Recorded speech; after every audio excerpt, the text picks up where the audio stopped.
আমার সঙ্গে আছেন অতিথি হাবিবুর রহমান। আশা করছি ভিন্ন ভিন্ন বিষয়ের উপস্থাপনায় প্রতিদিনই একজন নতুন অতিথির মুখোমুখি হব আমাদের প্রভাতী আয়োজনে।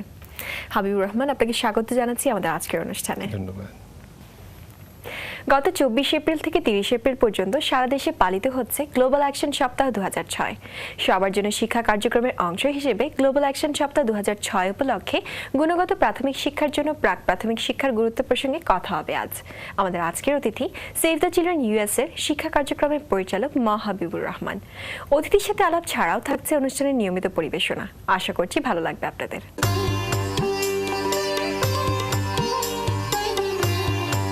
শুরুতেই জানিয়ে দিচ্ছি আমাদের আজকের অনুষ্ঠানের বিষয়সমূহ। ইতিহাসের এই দিনে প্রতিকৃতি কর্মশালা এবং আজ সারাদিন অতিথি হাবিবুর রহমানের সাথে আলাপচারিতা তো থাকছেই। আসুন এক এক করে দেখে নিই আজকের পরিবেশনা। প্রথমেই ইতিহাসের এই দিনে।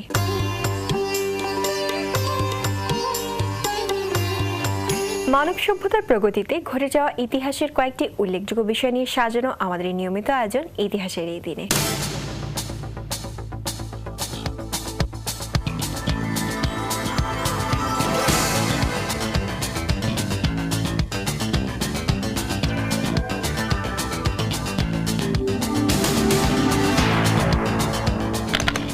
আজ 30 এপ্রিল। জর্জ ওয়াশিংটন, তার নেতৃত্বেই আমেরিকার স্বাধীনতা যুদ্ধ সংঘটিত এবং যুদ্ধ শেষে একটি স্বাধীন সরকার প্রতিষ্ঠিত হয়েছিল। 1789 সালে আমেরিকায় অনুষ্ঠিত প্রথম সাধারণ নির্বাচনে রিপাবলিকান প্রার্থী হিসেবে নিরঙ্কুশ সংখ্যাগরিষ্ঠতা অর্জন করেন জর্জ ওয়াশিংটন এবং সে বছর এই দিনে আমেরিকার প্রথম নির্বাচিত প্রেসিডেন্ট হিসেবে শপথ ও দায়িত্ব গ্রহণ করেন তিনি।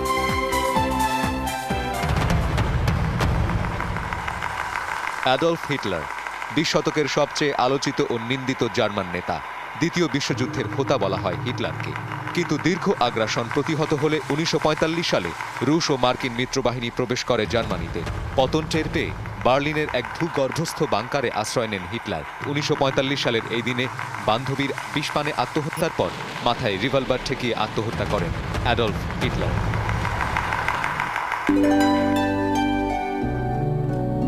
20 শতকে সংঘটিত দুটি বিশ্বযুদ্ধের পর সবচেয়ে আলোচিত গৃহযুদ্ধের ঘটনা ঘটেছিল ভিয়েতনামে। 1973 সালের 27 জানুয়ারি যুক্তরাষ্ট্র মার্কিন সৈন্য প্রত্যাহারে বাধ্য হলে 1975 সালের এই দিনে দক্ষিণ ভিয়েতনামের রাজধানী সাইগন শহর দখল করে নেয় উত্তর ভিয়েতনামী বাহিনী। 1976 সালের 2রা জুলাই দুই বিভক্ত অংশের পুনরেকত্রীকরণ ঘটে এবং প্রতিষ্ঠিত হয় অখণ্ড ভিয়েতনাম।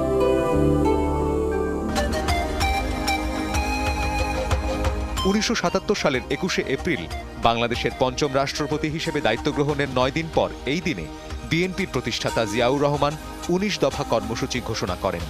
জাতি হিসেবে আত্মনির্ভরশীল হওয়া, স্বাধীনতা ও সার্বভৌমত্ব রক্ষা করা এবং বিদেশি রাষ্ট্রগুলোর সঙ্গে সমতার ভিত্তিতে বন্ধুত্ব গড়ে তোলার কর্মপরিকল্পনার কথা ঘোষণা করা হয় 19 দফা কর্মসূচিতে।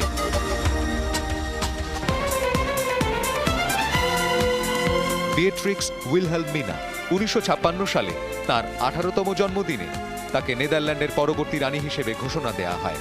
1980 সালে রানী জুলিয়ানা সিংহাসন ছেড়ে দিলে রানী হিসেবে অভিষিক্ত হন বিয়েট্রিক্স। প্রিয় দর্শক, ইতিহাসের এই দিনের ঘটনাবলী দেখে ফিরে আসছি আজকের অতিথির কাছে। হাবিবুর রহমান, আচ্ছা, প্রাক প্রাথমিক শিক্ষা বলতে আমরা কি বুঝি? প্রাক প্রাথমিক শিক্ষা বলতে আমরা যেটা বুঝি সেটা হলো প্রাথমিক শিক্ষা শুরুর আগের যে অংশটুকু, আগের যে পড়ালেখার আয়োজন, এটা সীমিত আকারে যদি আমরা চিন্তা করি তাহলে এটা শুধু প্রাক প্রাথমিক বিদ্যালয়ে যেটা আমরা ছেলে মেয়েদের পড়াশোনার ব্যবস্থা করি। কিন্তু যদি আমি বৃহত্তর বিস্তৃত আকারে চিন্তা করি তাহলে এখানে দুটো দিক আছে। একটা হলো প্রি স্কুলিং, যেটাকে আমরা বলি প্রাক প্রাথমিক বিদ্যালয়ের যাওয়ার আগের যে প্রস্তুতিমূলক কাজ, আর একটা হলো বাবা মা, পাড়া পড়শি এবং শিক্ষক বা স্কুলের যে প্রস্তুতি, এই সবটুকু মিলেই আমাদের আসলে প্রাক প্রাথমিক শিক্ষা। তো এখানে শুধু যেমন শিক্ষার্থীর একটি ভূমিকা আছে, তেমনি বাবা মার ভূমিকা আছে, তেমনি স্কুলের ভূমিকা আছে, আছে শিক্ষকের ভূমিকা। তো এইগুলোকে যেমন আমরা এখানে বলতে চাই যে যেমন কিন্ডারগার্টেন আমরা যেরকম দেখি যে গ্রেড 1-এ ওঠার আগে তার যে স্তর কতগুলো, প্লে গ্রুপ, কিন্ডারগার্টেন 1, গ্রেড 2, তারপরে স্ট্যান্ডার্ড 1। জি। ঠিক এরকমই আমরা চিন্তা দেশময় যেখানে এই প্রাক প্রাথমিক শিক্ষার জন্য এরকম নানান প্রতিষ্ঠান নানান রকম কার্যক্রম আছে, সেটা নয় আমরা একটু পরে আলোচনা করব। কিন্তু এখন আমাদের সংজ্ঞার ক্ষেত্রে যদি আমরা চিন্তা করি, সেটা হলো যে প্রাক প্রাথমিক শিক্ষা বলতে আমরা প্রস্তুতিমূলক শিক্ষাকে বুঝি। মানে স্কুলে যাওয়ার আগে যে আগের যে প্রস্তুতিটা, অংশটা, এটা নির্ভর করে নানান দেশের অর্থায়ন কেমন আছে। কোথাও এটা 3 বছর, কোথাও 4 বছর। তো আমাদের দেশে আমরা যেখানে শুরু করছি সেটা এখন 2 থেকে 2 বছর, কোথাও হচ্ছে কোথাও 1 বছর। আচ্ছা, আর কথা বলছি আপনার সাথে। সুপ্রিয় দর্শক, অতিথির সাথে কথা হবে আরো, পুরো অনুষ্ঠান জুড়ে তিনি আমাদের সঙ্গে আছেন। কিন্তু তার আগে দেখে নেওয়া যাক আজকের প্রতিকৃতি।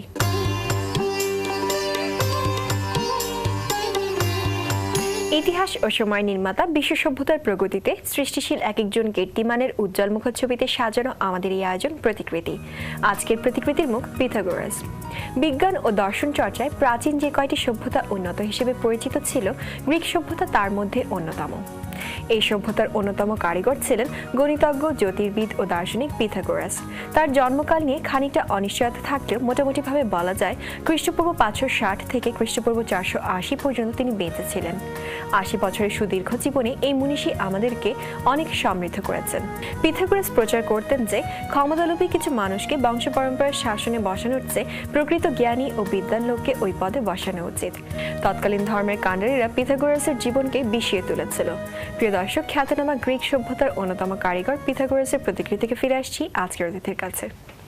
হাবিবুর রহমান, আচ্ছা, আপনি বলছিলেন প্রাথমিক শিক্ষার কথা, তো এটার গুরুত্বটা কতটুকু?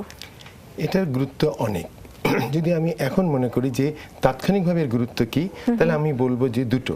একটা হলো যে ক্লাসরুমের ভিতরে তারা নিয়মিত, যদি 1 বছর সে বাইরে আগে পড়াশোনা করে বা 2 বছর প্রস্তুতিমূলক, তাহলে সে ড্রপ আউট কম হবে।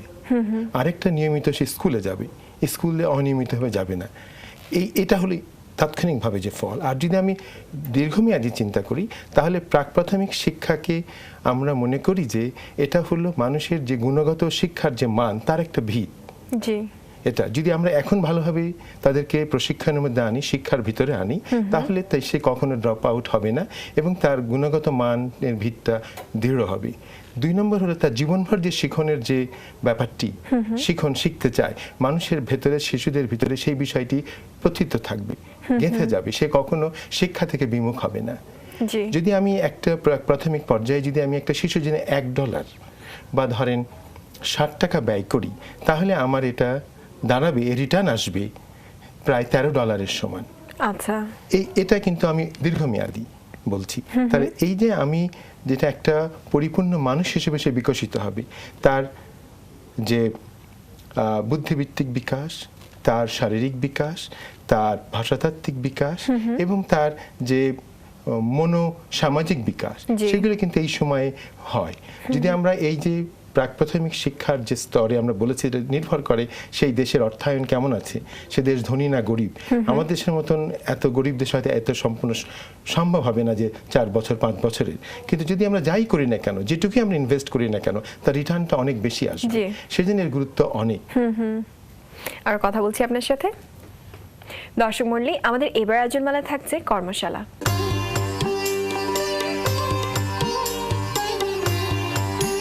ফটোগ্রাফি, নাটক, আবৃত্তি কিংবা বুনন, বুটিক, নকশা ডিজাইন সহ নানা ধরনের প্রশিক্ষণের খবর জানাতে আমাদের এবার আয়োজন কর্মশালা। প্রাঙ্গণে মোড়ের 3য় প্রতিষ্ঠা বার্ষিকী উদযাপন উপলক্ষে লোকনায়ক শিরোনামে নতুন নাটক মঞ্চায়নের জন্য প্রাঙ্গণে মোড় আয়োজন করেছে 3 দিনব্যাপী প্রযোজনাভিত্তিক নাট্য কর্মশালা ও সেমিনার। আগামী 5 মে প্রাঙ্গণে মোড় নাট্যগোষ্ঠীর মহড়া কক্ষে অনুষ্ঠিতব্য এই কর্মশালার উদ্বোধন করবেন নাট্যজন রামেন্দু মজুমদার। কর্মশালার প্রথম অধিবেশনের বিষয় থাকছে চারণ কবির সময়, আর্থ, সামাজিক ও রাজনৈতিক প্রেক্ষাপট। দ্বিতীয় অধিবেশনের বিষয় হিসেবে থাকছে গানে গানে চারণ কবি মুকুন্দ দাস। প্রিয় দর্শক, কর্মশালার খবর শুনে ফিরে আসছি আজকের অতিথির কাছে। আচ্ছা, আমরা প্রাক প্রাথমিক স্কুলের কথা বলছিলাম, শিক্ষার কথা বলছিলাম, তো আমাদের দেশে এটা কি অবস্থা? আমাদের দেশে যেরকম প্রাক প্রাথমিক শিক্ষার তেমন কোনো প্রসার এখনো ঘটেনি। আমাদের কিছু শহরের কিন্ডারগার্টেন স্কুলগুলোতে এর ব্যবস্থা আছে, কিন্তু দেশের যে সরকারি যে প্রাথমিক বিদ্যালয়, বেসরকারি যে প্রাথমিক, সেখানে কিন্তু এর খুব ব্যবস্থা নেই। গুটি কয়েক এনজিও তাদের শিক্ষার ভেতরে এই প্রাক প্রাথমিক শিক্ষা প্রতিষ্ঠিত করেছে, কিন্তু সেটা প্রয়োজনের তুলনায় খুবই অপ্রতুল। সেজন্য এর একটা বড় সুযোগ রয়ে গেছে। এখন আমরা কথা বলি যে আমরা কত বছরের প্রাক প্রাথমিক শিক্ষা আমরা চালু করতে পারি, যেখানে সুযোগই নাই সেখানে তো আমরা শুরু করতে পারি হয়তো 1 বছর দিয়ে। জি। যদি দেখি যে না এটা আমরা সাড়া পাচ্ছি এবং এখানে ভালো ফল আসছে, বিশ্বের সবখানে এর থেকে অনেক বেশি ভালো ফল আসছে, রিটার্ন আসছে, কিন্তু আমাদের দেশে যেহেতু এটা আমরা শুরু করিনি, আমাদের দেশে যেটা দেখা যাচ্ছে যে নানান রকম সুযোগ সুবিধা যদি আমরা চিন্তা করি তাহলে মাত্র 1/8 যাদের এই বয়সের শিশু মেয়েদের 1/8 এই সুবিধাটা পাচ্ছে, বাকিরা কিন্তু এখনো এর সুযোগ পাচ্ছে না। সেজন্য এটা এখানে প্রতিষ্ঠা করা অনেক সুযোগ রয়ে গেছে এবং এটা যদি সরকারের ভিতরে সরকার তার কার্যক্রমের প্রতিটি স্কুলে যদি এটা চালু করে তাহলে সেই ক্ষেত্রে আমরা এখন যেটা বলছি আমরা যে গুণগত শিক্ষার জন্য আমরা প্রচুর পয়সা খরচ করতে চাচ্ছি, সরকার বড় বড় প্রকল্প নিয়েছেন যেটা আমরা PDP2 বলছি, প্রাথমিক শিক্ষা প্রকল্প 2, তার আওতায় আমরা প্রায় 1.8 বিলিয়ন অর্থ আমরা এখানে বিনিয়োগ করছি সরকার এবং দাতা গোষ্ঠী। কিন্তু এটা যদি আমরা প্রাক প্রাথমিক শিক্ষার যদি প্রতিষ্ঠা করতে পারি এবং এটা যদি খুব ডিফাইন্ড একটা কিছু আমরা কাজ দিতে পারি, যেরকম এনজিওদের আছে এরকম কোথাও 2 বছর আছে, কোথাও 3 বছর আছে, কোথাও 1 বছর আছে, যেটাই আমরা করতে পারি না কেন এটা আমাদের অর্থের সংকুলন অনুযায়ী সেটা যদি আমরা করি তাহলে আমরা এই দেশে আমরা অনেক কিছু থেকে আমরা বেঁচে যাব, অনেক অর্থর অপচয় থেকে আমরা দেশকে বাঁচাতে পারবো। এই মুহূর্তে কিভাবে শুরু করা উচিত বলে আপনি মনে করেন, কোন জায়গা থেকে আমাদের শুরু করা উচিত? আমরা যেটা একটু আগে বলছিলাম, সরকারের যে বৃহত্তর প্রাথমিক শিক্ষা উন্নয়ন প্রকল্প 2 তার ভেতরে প্রাক প্রাথমিক শিক্ষার বিষয়টি অন্তর্ভুক্ত আছে। এখন সরকার উচিত হবে যে নতুন করে কোনো কিছু না দাঁড় করিয়ে দেশে যে সমস্ত বিভিন্ন বেসরকারি প্রতিষ্ঠানের যে অভিজ্ঞতা আছে সেগুলোকে সরকার এটাকে কাজে লাগাতে পারেন, তো সেখান থেকে শুরু করতে পারেন। এটা নির্ভর করবে যে সরকার তার ব্যবস্থা করছে ঠিক আছে, কিন্তু এটা এমন একটি বিষয় যে এটা সরকারের একার পক্ষে সম্ভব নয়, এর জন্য বেসরকারি পর্যায়ে উদ্যোগ নিতে হবে কমিউনিটি পর্যায়ে, জনসমাজ ভিত্তিক উদ্যোগও দরকার। যদি আমরা মনে করি যে এই বিষয়টি আমরা চাই এবং এটা হতে হবে, তার কারণ এটা এত প্রয়োজনীয় জিনিস যে এটা মানুষের জীবনভর শিক্ষণের একটা ভিত তৈরি হবে। সেই জন্য যদি এটা তার সারা জীবনের শিক্ষার ক্ষেত্রে এটা যদি একটা ভিত হয় তাহলে কেন আমরা সেখানে অর্থে বিনিয়োগ করব না? তো সেই জন্য আমরা চাই যে এই সময়ের ভেতরে সরকার যদি প্রথমে অর্থ নেয় ঠিক আছে, সরকার শুরু করুক 1 বছরের, তারপরে এটা 2 বছরের করুক, তারপর 3 বছরের করুক। কেননা দেখা গেছে মস্তিষ্ক গবেষণা ব্রেন রিসার্চে দেখা গেছে যে একটা শিশুর মস্তিষ্ক তৈরি হতে থাকে তার সব কিছু কাজের জন্য যে সময়টি তার সবচেয়ে বেশি প্রয়োজন তার ইনপুট পড়াশোনা শিখন এবং স্টিমুলেশনের জন্য, সেটা কিন্তু তার 2 থেকে 3 বছরের মধ্যেই হয়।